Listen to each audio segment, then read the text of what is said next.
d'établir un réseau et aussi animer des débats sur les questions du travail, le sujet de notre école d'été est Work in Post-Slavery Societies, Gender and Generation. On travaille dans les sociétés post-coloniales, genre et génération. Yes.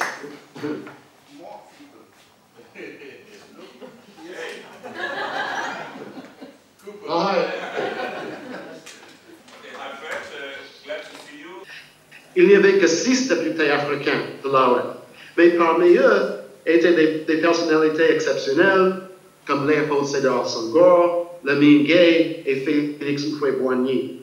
Dans leur campagne, ils ont tous demandé la généralisation de la citoyenneté à tous les ressortissants de la France d'outre-mer.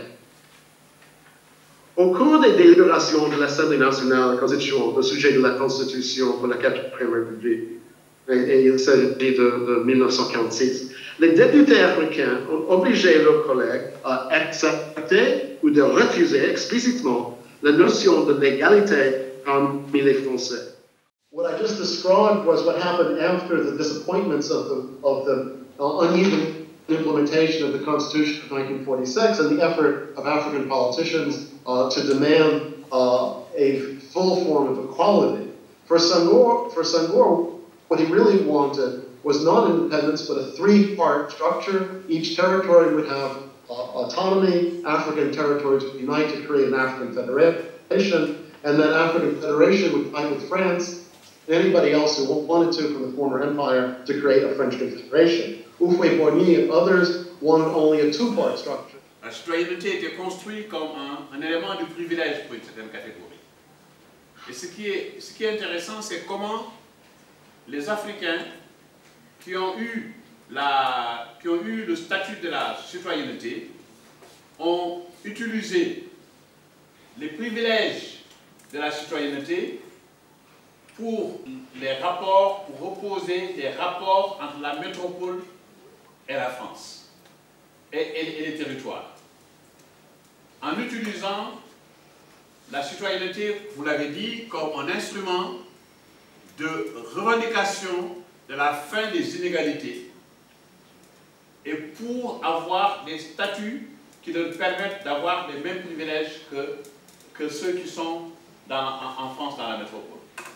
Le commentaire, c'est que ça nous éclaire sur la tentative de la France, depuis la fin de la Seconde Guerre mondiale, de ne pas perdre pied en Afrique et dans ses territoires coloniaux, que ce soit l'Afrique subsaharienne ou l'Afrique du Nord ou l'Indochine, et de prévenir les mouvements d'émancipation qui s'annoncent déjà et qu'il faut juguler à tout prix.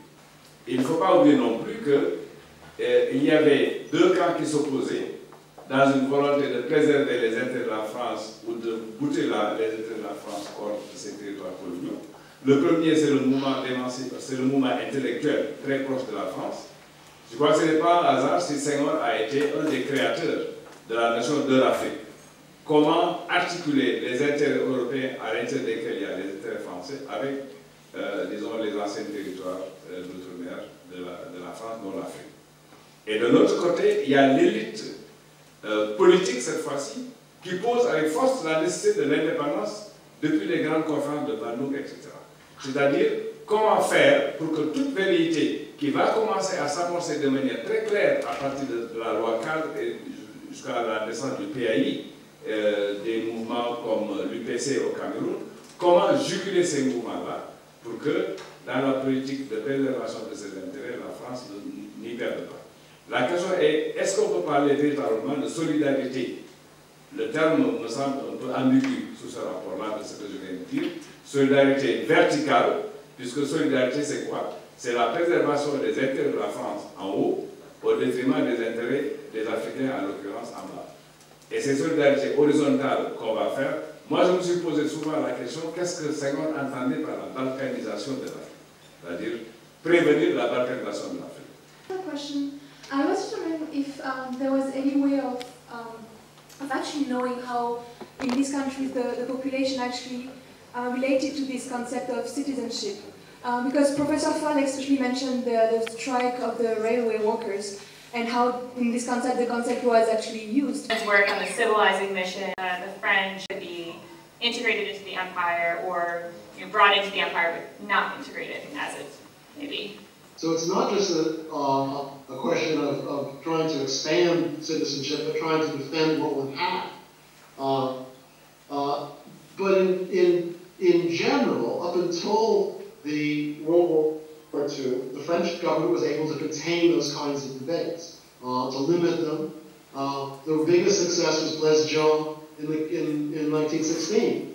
But in general, the French government was able to maintain the fiction that Africans really lived in tribes, and that politics took place at the level of individual ethnic groups, and that the politics of citizenship wasn't appropriate for them.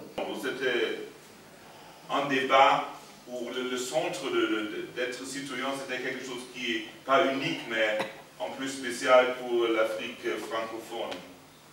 Deuxième question, est-ce qu'il y a aussi un élément de panafricanisme dans le débat? Par exemple, le concept. J'ai vu dans l'index de ton livre, on ne trouve pas ce mot. Et je me suis demandé si les hommes politiques, les élites qui sont dans le centre, ou c'était quelque chose qui n'était pas du tout, qui n'a fait pas du tout partie de ce débat.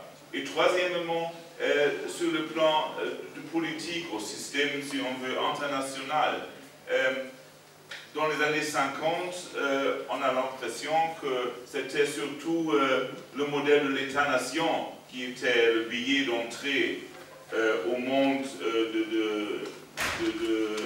du système international. Donc, est-ce que ces débats en Afrique francophone ou entre les leaders franco-africains et Paris ont été discutés au niveau des organisations internationales et avec quel ton? Est-ce qu'il y avait une critique ou est-ce qu'il y avait une compréhension ou est-ce qu'il y avait des angoisses que les idées que le monde et une monde des États-nations pourrait être, c'est pas, démobilisé par ces efforts de Senghor et d'autres?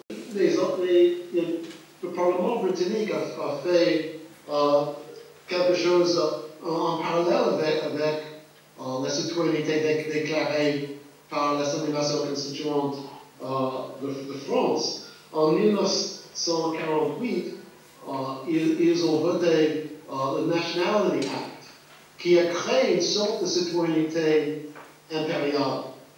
C'est-à-dire quelqu'un qui était citoyen du Canada ou de l'Australie, automatiquement est devenu citoyen britannique. Et cette loi, les colonies britanniques tombaient sous cette loi. Et parmi les droits, c'était le droit de libre circulation. Un très grand merci. Je crois que le débat va continuer avec toi et sur le sujet du livre. Donc, encore une fois, un grand merci. Have a nice day and thank you so much in the name of all our audience.